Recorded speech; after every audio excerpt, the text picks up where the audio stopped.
I'm Rebecca Martinez, 28 years old. 3 weeks ago, I woke up in a hospital bed with a fractured collarbone, 3 broken ribs, and a concussion so severe the doctors were worried about brain bleeding. My 6-week-old daughter Emma was with a stranger, a professional newborn care specialist I'd hired from my phone while paramedics were cutting me out of my totaled Honda. The accident wasn't my fault. A delivery truck ran a red light at 60 miles per hour and T-boned my car on the driver's side. The impact sent my vehicle spinning across 4 lanes of traffic. I remember the screech of metal, the explosion of the airbag, and then nothing. Just darkness and the distant sound of sirens. When I regained consciousness in the ambulance, my first words were about Emma. "Hi baby," I whispered through the oxygen mask. 6 weeks old. At home with neighbor. Need someone. The paramedic, a woman in her 40s with kind eyes, squeezed my hand. "We'll help you figure it out. Stay calm." But I couldn't stay calm. Emma was exclusively breastfed. She'd never taken a bottle. My neighbor Mrs. Chin was 72 and had only agreed to watch Emma for the 20-minute drive to the grocery store. Now it had been 40 minutes and I was heading to the ER instead of home. From the ambulance, with shaking hands and vision still blurry, I called my mother. She answered on the 3rd ring. "Rebecca? I'm at the spa." "What is it?" "Mom." My voice cracked. "I've been in a car accident. Bad one. I'm in an ambulance. Emma's at home with Mrs. Chin. Can you please go get her? I don't know when I'll." "An accident?" She sighed deeply, the way she always did when I inconvenienced her. "Rebecca, are you sure it's that serious? You know how you tend to be dramatic about these things." I could hear water running in the background. Spa music. The clink of champagne glasses. "Mom, my car is totaled. I have a head injury. They're taking me to County General. Please, I just need you to get Emma Ann." "County General? That's an hour away from me. I'm getting a seaweed wrap right now. Can't your husband handle this? Marcus is in Dallas for work. He won't land for another 5 hours. Mom, please. She's 6 weeks old. She needs." "Hold on." I heard muffled conversation. Then my sister's voice in the background laughing about something. Mom came back on the line. "Rebecca, your sister and I are leaving tomorrow morning for our Caribbean cruise. We have the pre-cruise spa package today. It's already paid for." My head was pounding. Each word felt like it took all my energy. "Mom, this is an emergency. Your granddaughter needs." "Your sister never has these emergencies, Rebecca." Her voice was sharp now. "Vanessa has 2 children and she's never once called me in a panic about a car accident or a crisis. You need to be more organized. More responsible." Something in my chest cracked, and it wasn't just my broken ribs. "I didn't plan to get hit by a truck, Mom." "Well, you should have contingency plans. That's what responsible parents do. I can't just drop everything every time you have a problem. We've been planning this cruise for 8 months. The ambulance hit a pothole. Pain exploded through my torso. I gasped. "Are you even listening to me?" Mom continued. "This is exactly why I worry about you. Always so chaotic. Always needing to be rescued. I raised you to be independent, but you're still calling mommy every time something goes wrong." The paramedic was watching me, concern clear on her face. She could hear every word through the phone's speaker. "I'm not asking you to cancel your cruise," I said, forcing the words out.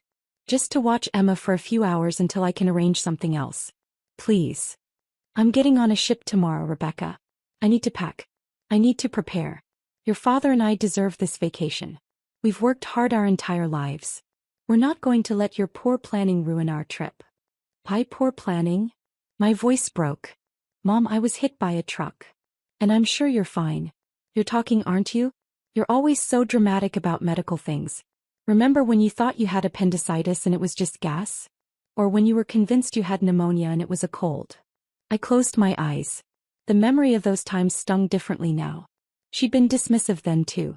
Annoyed that I'd bothered her. "This is different. They all were different according to you. Look, I have to go. My wrap is getting cold. Call one of your friends. Or hire a babysitter. You make good money, don't you?" Problem solved. The line went dead. I stared at my cracked phone screen, my mother's contact photo smiling back at me. It was from last Christmas. She was holding Emma, her first grandchild, looking proud for the camera. I'd thought things would be different once Emma was born. that maybe becoming a grandmother would soften her. I was wrong. The paramedic touched my arm gently. Do you have someone else you can call? I scrolled through my contacts with trembling fingers. My best friend Alicia was in Seattle for a conference. Marcus's parents were in Arizona. My neighbor Mrs. Chin couldn't handle a newborn for more than an hour. Then I found it. A business card I'd saved in my phone 6 months ago when I was pregnant and researching childcare options. Elite Newborn Care, 24/7 Emergency Services. With the paramedics' help, I called them. A calm voice answered immediately. Elite Newborn Care, this is Monica. I need help. The words tumbled out. I'm in an ambulance. Car accident. My 6-week-old daughter is at home with an elderly neighbor who can't care for her long term. I need someone now. Someone who can handle an exclusively breastfed baby. Someone who can stay as long as necessary. We can have someone to you within 45 minutes. Where's the baby now? I gave her Mrs. Chen's address. Monica asked calm, professional questions. Did Emma have any medical conditions? Were there supplies at the house? What was my hospital destination? Our specialist Claudia will be there in 40 minutes, Monica said. She's a registered nurse with 15 years of newborn care experience. She'll coordinate with the hospital for pumped milk if you're able, or will provide formula if needed. Don't worry about anything. We've got your daughter. How much will this cost? Our emergency rate is $75 per hour with a 4-hour minimum. But right now you need to focus on getting medical help. We'll handle the rest. I almost cried. Someone was actually helping me. No judgment. No guilt. Just help. Thank you, I whispered. You're welcome, Mama. We'll take care of her like she's our own. If you're enjoying this story and want to hear what happened next, could you take just a second to hit that like button? It really helps me continue creating these stories. The year was chaos. Doctors, nurses, machines beeping, bright lights that made my head throb worse. They did a CT scan of my brain, X-rays of my chest and shoulder. The pain medication made everything fuzzy, but one thought stayed crystal clear. My mother had refused to help her own granddaughter. While they were stitching a gash on my forehead, my phone rang. Marcus. Babe. Oh my God, I just landed and saw your messages. Are you okay? Is Emma okay? I told him everything. The accident. Mom's refusal. The care service I'd hired. Your mom said no? His voice rose. She said no to watching her own grandchild during a medical emergency? She has a cruise tomorrow. I don't give a damn if she has a meeting with the Pope. You were in a car accident. He took a breath. I'm getting a flight back right now. I'll be there in 3 hours.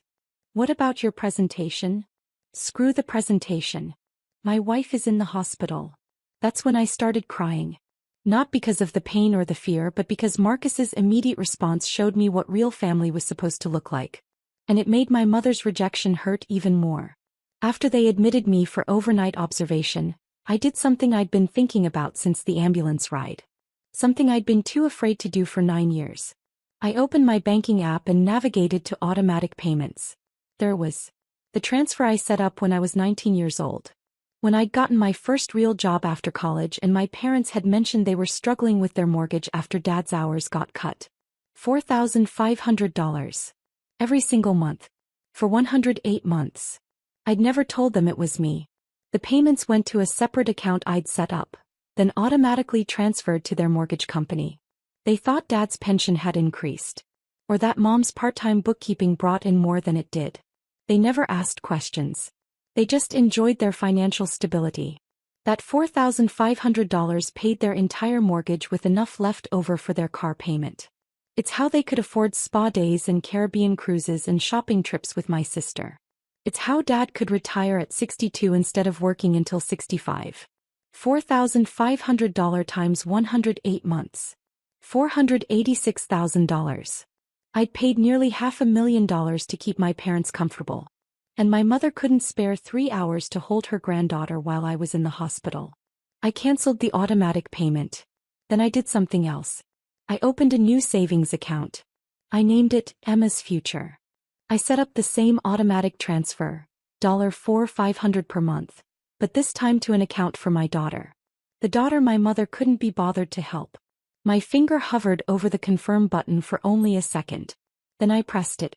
A nurse came in to check my vitals. "You're looking better," she said. "Color's back in your face. I just made a decision I should have made years ago." She smiled. "Those are usually the best kind." Around 8 p.m. there was a knock on my hospital room door. I expected Marcus, but instead a tall man in his 70s walked in. Gray hair, sharp blue eyes, wearing a cardigan despite the California heat. Grandpa. My mother's father. The man who'd taught me to fish, who'd paid for my college textbooks when money was tight, who'd slipped me $200 every birthday, for something special, even after I was an adult. "Grandpa." I tried to sit up, wincing. "How did you?" "Mrs. Chen called me." He pulled a chair close to my bed. "Said you'd been in an accident and that my daughter refused to help with the baby.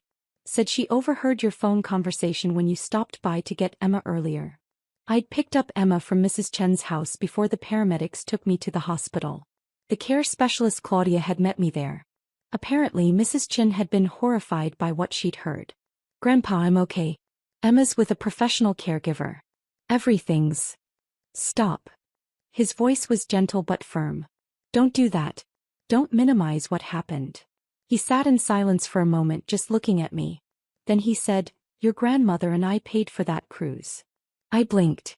"What?" "The Caribbean cruise your mother's been talking about for months. We paid for it. Bought it for her and your father's anniversary. Cost us $12,000 for the premium package." He shook his head. "I thought we were giving them a nice gift. Didn't realize we were funding their excuse to abandon their daughter and granddaughter." "Grandpa, you didn't know. I called your mother an hour ago." His voice hardened. "Told her I knew what she did. You know what she said?" I waited. "She said you were being dramatic. That you were fine. That you'd always been too dependent and needed to learn to handle things yourself." He leaned forward. "Then she said, Emma isn't even my responsibility. Rebecca chose to have a baby. She needs to deal with the consequences." The words hit me like a second collision. "Consequences," I repeated. "She called my daughter a consequence. That's when I told her the cruise was cancelled." My eyes widened. "What?" "I called the cruise line. Cancelled the booking. As the purchaser, I have that right. They're refunding the money to my credit card." He smiled, but there was no warmth in it. "Your mother and father will not be going on any cruise tomorrow." "Grandpa, you didn't have to." "Yes, I did." He reached over and took my hand carefully, avoiding the fore. "Rebecca, I need to tell you something. Your grandmother, before she passed, she made me promise to watch out for you. Said she worried about how your mother treated you differently than Vanessa." I felt tears building. I thought maybe she was seeing things that weren't there. Grandmothers can be protective. But over the years I've watched. I've seen the patterns. The way your sister gets praised for the same things you get criticized for. The way your accomplishments get dismissed while hers get celebrated. The way you're always expected to be understanding while she's allowed to be selfish. "It's just how Mom is," I said weakly. "It's how you've let her be. How we all let her be." He squeezed my hand. "Not anymore. Not after this." There was another knock. This time it was Marcus, still in his suit from the conference, carrying flowers and looking frantic. When he saw me, his face crumpled with relief. "I'm okay," I said as he kissed my forehead gently. "We're okay." Grandpa stood up. "I'll give you two some privacy. But Rebecca, before I go, is there anything I should know? Anything else that's been going on?" I hesitated. Then I told him about the $4,500 monthly payments. About the 9 years of financial support. About how I just canceled it. Grandpa's face went very still. "You've been paying their mortgage? And car payment?" "I set it up when I was 19. They never knew it was me. $4,500 a month for 9 years. He did the math quickly. "That's nearly $500,000. $486,000, I confirmed. Marcus was staring at me. "You never told me." "I didn't tell anyone. They needed help and I could provide it, so I did." Grandpa was quiet for a long moment. Then he said, "Did they ever thank you? Ever acknowledge the help?" "They didn't know it was me. But they knew their financial situation improved dramatically. They knew they suddenly had extra money every month. Did they ever question it? Ever wonder? Ever think maybe they should be more careful with money that appeared out of nowhere?" I'd never thought about it that way. They just spent it, I said slowly. On cruises and shopping and spa days and helping Vanessa with her down payment and, I stopped. They helped Vanessa buy her house with my money. And when you were in a car accident with a 6-week-old baby, your mother couldn't spare 3 hours. Grandpa's voice was ice. She took your money for 9 years and couldn't give you 3 hours. He pulled out his phone. I'm making a call. You rest. He walked into the hallway but I could hear his voice through the door. Patricia, it's Dad. No, I'm not discussing the cruise again. I'm calling about something else. Something I just learned. Pause. Did you know Rebecca has been paying your mortgage for 9 years? Silence. Then Grandpa's voice again, harder. $4,500 a month, Patricia. $486,000 total. Your daughter, the one you called dramatic today, the one you refused to help, has been keeping you financially afloat since she was 19 years old. Another pause. She canceled the payments this afternoon. From her hospital bed. After you abandoned her and your granddaughter. I could hear my mother's voice now, shrill even through the phone. Grandpa let her talk for a moment. Then he said the words that changed everything. You have 24 hours to make this right, Patricia. 24 hours to apologize to your daughter, to meet your granddaughter properly, to show even a fraction of the gratitude and love she deserves. If you don't, I'm changing my will. Everything I plan to leave you, the house in Pasadena, the stocks, the savings bonds, all of it, goes to Rebecca and Emma instead. More shouting from the phone. I'm not bluffing. I already called Gerald Hoffman, my attorney. He's drafting the changes tomorrow morning. You think I'm going to leave my estate to someone who treats their own daughter like garbage? Who calls their granddaughter a consequence? His voice dropped. Your mother would be ashamed of you. I know I am. He hung up. Marcus and I sat in stunned silence. Grandpa walked back in looking 10 years older but somehow more determined. That woman is my daughter and I love her. But love doesn't mean accepting unacceptable behavior. Your grandmother taught me that. Grandpa, your will, you don't have to. It's already done in my mind. Whether she apologizes or not, you're getting the majority. But I'm giving her 24 hours because your grandmother would want me to give her daughter a chance to do the right thing. He kissed my forehead. Get some rest. I'm going to go meet my great-granddaughter. Marcus, text me the address of that care service. After he left, Marcus climbed carefully into the hospital bed next to me, holding me like I was made of glass. $500,000, he whispered. Babe, we could have paid off our house. I know. We could have started Emma's college fund years ago. I know. Why didn't you tell me? I was quiet for a long time. Because then I'd have to admit what I already knew. That I was paying for love that should have been free. That I was buying my parents' approval. That no matter how much money I gave them, it would never be enough to make them treat me the way they treat Vanessa. He held me tighter. I'm sorry, he said. For what? For not seeing it sooner. For not protecting you from them. You did protect me. You flew home from Dallas in the middle of your biggest presentation of the year. That's just basic human decency, Beck. That's the bare minimum. Exactly, I said. And my mother couldn't even manage that. My phone started ringing around 10 p.m. I declined the call. She called again. Declined. Then texts started coming through. Rebecca, we need to talk about this misunderstanding. Your grandfather is being completely unreasonable. I never said I wouldn't help. You didn't give me a chance to explain.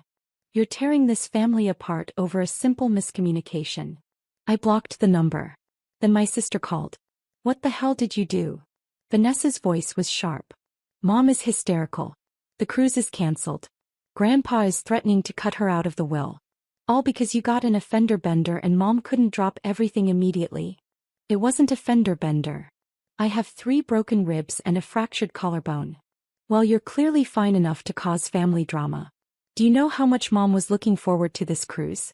Do you know how hard she's been working? Working? I almost laughed. Vanessa, I've been paying their mortgage for 9 years. $4,500 every month. That's how Mom can afford not to work. That's how Dad retired early. That's how they helped you with your house down payment. Silence. You're lying. Check with Grandpa. Or better yet, ask Mom. Ask her where she thought that extra $4,500 a month was coming from for the past 9 years. Even if that's true. It is true. It doesn't give you the right to manipulate Grandpa. He's elderly. He's not thinking clearly. He's thinking more clearly than anyone. He sees exactly what Mom is. What you are. What I am. Her voice rose. I'm not the one blackmailing my own mother with Grandpa's inheritance. No, you're just the one who gets everything handed to you while I pay for it. The golden child who can do no wrong while I'm always the problem. I took a breath. I'm done, Vanessa. I'm done funding your lifestyle. I'm done being the family A-team. I'm done accepting scraps of attention while you get celebrated for existing. You're being insane. Mom loves you. Mom tolerates me as long as I'm useful. Today I learned exactly how much my usefulness is worth. 3 hours. She couldn't give me 3 hours for her granddaughter. She had plans. I had a head injury. Vanessa was quiet for a moment. Then, you know what? Fine. Keep Grandpa's money. Keep your victim mentality. But don't expect me to feel sorry for you when you end up alone because you pushed everyone away. She hung up. Marcus had been listening to the whole conversation. You okay? Actually, yeah. And I meant it. For the first time in a long time I feel like I can breathe. The next morning I was discharged with strict instructions to rest for 2 weeks. Marcus brought Emma to the hospital and I held my daughter for the first time since the accident. She was perfect. Healthy. Content. Claudia, the care specialist, had done an amazing job. She kept detailed notes about feeding times, diaper changes, sleep patterns. She'd even pumped and stored the breast milk the hospital had helped me express. You have a beautiful daughter, Claudia said as she gathered her things. And you're a strong mama. Not many women could make the calls you made from an ambulance. I had help. Thank you for being there when my own mother wouldn't. She smiled sadly. Family is who shows up. Remember that. We went home to flowers. Dozens of bouquets from friends, from Marcus's co-workers, from neighbors. Cards wishing me a speedy recovery. Nothing from my parents. Nothing from my sister. But there was something from Grandpa. A large box with a note. For Emma's future. Because she deserves grandparents who choose her first. Love, Grandpa Joe. Inside were savings bonds. $50,000 worth. I cried. The 24-hour deadline passed. No apology came. No phone call. No text. Grandpa's attorney called the next day to confirm the will had been changed. Rebecca Martinez and Emma Martinez were now the primary beneficiaries. My mother would receive $10,000, enough for a nice vacation but not enough to maintain the lifestyle my money funded. 2 weeks after the accident, my mother's mortgage payment bounced. Then their car payment. I know because she called from a number I didn't have blocked. Rebecca, there's been some kind of mistake with our mortgage. The payment didn't go through. Can you check your end? I took a deep breath. There's no mistake, Mom. I canceled the payments. What? Why would you? She stopped. Wait, that was you? All these years, that was you sending the money. Every month since I was 19. But we thought, your father's pension was barely enough to cover your utilities. I covered everything else. For 9 years. Rebecca, you can't just stop. We'll lose the house. We'll lose everything. Like I almost lost everything when that truck hit me. When I was alone in the ambulance, terrified, calling my mother for help and getting rejected. I apologized for that. I called Grandpa and... You called Grandpa to save your inheritance. You never apologized to me. Silence. Mom, you had 9 years of financial support from me. 9 years I gave freely, expecting nothing in return except maybe to be treated like I mattered. Like I was worth 3 hours of your time during a medical emergency. You couldn't even give me that. Rebecca, please. We're your parents. You can't just abandon us. The irony was so thick I almost choked on it. You abandoned me first. You abandoned your granddaughter. You made your choice when you chose a cruise over your daughter's emergency. Now I'm making mine.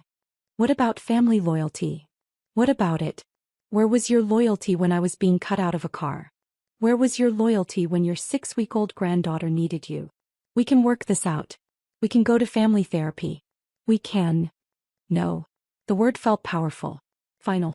I'm done working things out. I'm done being the only one who tries.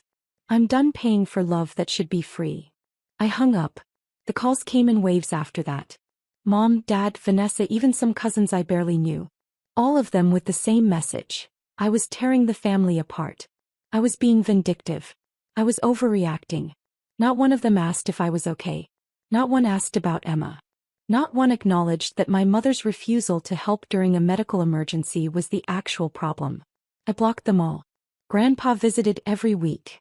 He'd hold Emma and tell her stories about her great-grandmother. He'd ask about my recovery. He'd bring groceries and help around the house. "You're doing the right thing," he told me one afternoon. "It takes courage to walk away from toxicity even when it's family. Especially when it's family." Do you think she'll ever understand? Honestly, probably not. People like your mother, they see themselves as the victim in every story. You'll always be the ungrateful daughter who cut her off, not the generous child who supported her for years or the injured mother who needed basic help. That's sad. It is. But it's not your responsibility to fix her perspective. Your responsibility is to Emma. To yourself. To building the family you deserve. He was right. 3 months later, I heard through a mutual friend that my parents had downsized to a smaller condo. That they'd sold their car and bought something more economical. That my mother had taken a full-time bookkeeping job. They were learning to live within their actual means for the first time in 9 years. I felt no satisfaction in their struggles. But I felt no guilt either. 6 months after the accident, Marcus got promoted. We used his bonus to start Emma's college fund. The same $4,500 a month I'd been sending my parents now going into an account for our daughter. In 18 years, at that rate, Emma would have nearly $1 million for her education. $1 million she'd never have to pay back. $1 million given freely with love because that's what parents do. 1 year after the accident, I got a letter. Not from my mother but from my sister.